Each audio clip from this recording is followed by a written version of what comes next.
ভুল করলে মাফ মিলে কিন্তু মুক্তি মিলে না। ফেসবুকে জাহেরা আলভীর দেয়া এই রহস্যময় স্ট্যাটাসের কয়েক ঘন্টার ব্যবধানেই এলো স্ত্রী ইকরার আত্মহননের খবর।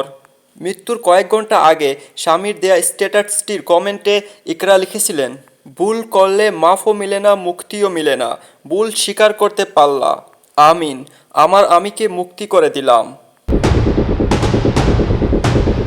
সামাজিক যোগাযোগ মাধ্যমে স্বামী স্ত্রীর এমন পাল্টাপাল্টি স্ট্যাটাস আর কমেন্টেই যেন প্রকাশ পেল ইকরার আত্মহত্যার মূলে ছিল দাম্পত্য কলহ।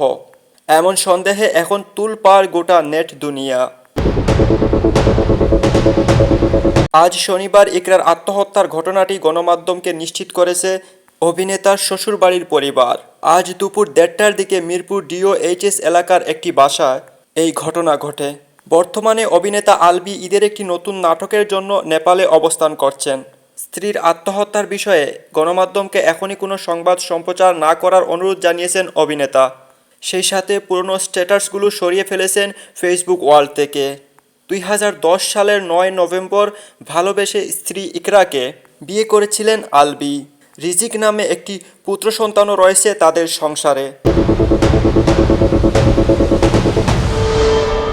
কামরুল হাসান চৌধুরী, বাংলার খবর। আল্লাহ হাফিজ। আসসালামু আলাইকুম ওয়া রাহমাতুল্লাহি ওয়া বারাকাতুহু।